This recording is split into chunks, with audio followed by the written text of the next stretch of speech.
এটা তো মোটো উচিত হয় না যে প্রথম আলো হোক যে রেজিস্টার হোক, এটা তো দেশের একটা সম্পদ এটা। হ্যাঁ, এরা নাকি ইন্ডিয়ার সাপোর্ট দিছে বা করছে, ইন্ডিয়ার কথা বলছে। এটা আসলে একটা জাতি হিসেবে আমাদের জন্য খুবই লজ্জার এবং খুবই কলঙ্কের ব্যাপার।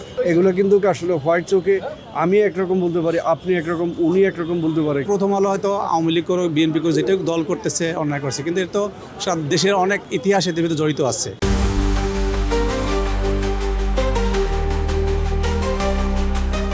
গণমাধ্যম ও সংস্কৃতিগুলোতেই হামলা, সাধারণ মানুষ কিভাবে দেখছেন বিষয়টি? প্রিয় দর্শক, বাংলা নিউজের বিশেষ আয়োজন মত দ্বিমতে আপনাদের স্বাগত জানাচ্ছি আমি তুলনা আফরিন। এই বিষয়টি সাধারণ মানুষ কিভাবে দেখছেন চলুন তাদের মুখ থেকেই জেনে আসি।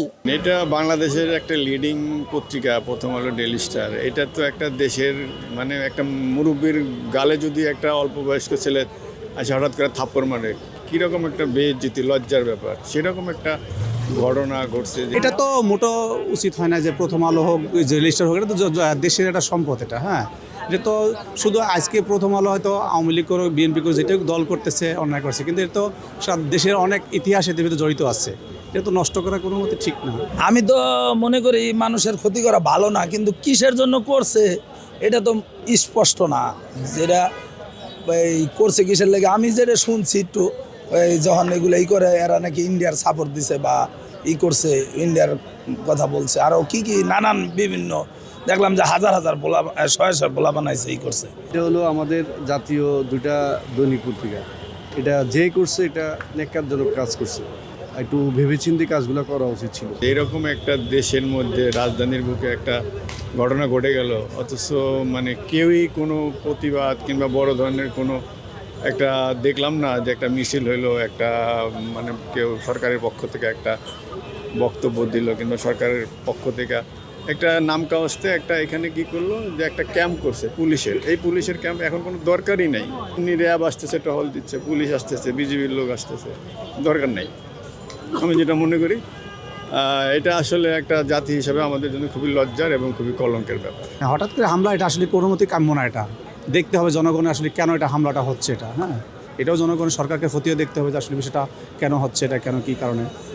হঠাৎ করে জনগণ যেটা করতেছে সেটাও ভুল করতেছে। এগুলো আমাদের এইরকম আরও 7-8টা টোটাল 10টা পত্রিকা আছে, এরা আমাদের প্রতিনিধিত্ব করে, ওয়ার্ল্ড ওয়াইড প্রতিনিধিত্ব করে। তো এগুলো আমাদের ব্যাড ইমপ্রেশনটা চলে আসে আর কি। তো সেক্ষেত্রে আমি মনে করি কাজটা সুন্দর হয়। অ্যান্ড কে করছে না করছে সেটা আসলে এগুলো কিন্তু আসলে হোয়াইট চোখে আমি একরকম বলতে পারি, আপনি একরকম, উনি একরকম বলতে পারে। এটা কোনো রকমই ঠিক হয় না আর কি করাটা। এটা মানুষের এই তথ্য দেয়, তথ্য প্রচার করে, আমরা সাধারণ মানুষ এটার থেকে উপকৃত হই।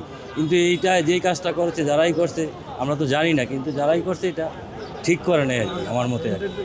এই বাংসুরগুলো সামনে তো হাজার হাজার মানুষের সামনে আগুন টাগুন দিছে, মানে কিসের লেগে দিছে এটা এরাই বলতার। এটা অবশ্যই আমাদের কেউ না কেউ, আপনি কগনিটিভ একটা আছে, আমাদের ব্রেন বা কগনিটিভ যে বিষয়টা আছে এটা কিন্তু বুঝতে পারে, কিন্তু আমরা বলতে পারতেছি না। আমার কথা হচ্ছে যে কাজটা কখনো সুন্দর হয়নি।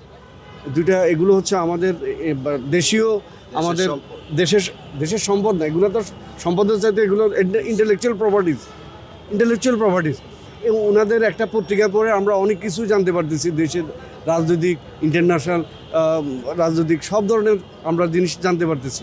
বাট আমরা তো বলতে পারতেছি না, আপনি কেউ বলতে পারে না। সাদা চোখে আমি বলতে যাবো, আজকে আমি ভালো কথা বলবো, একটু পরে আমাকে দিয়ে শুরু করবে।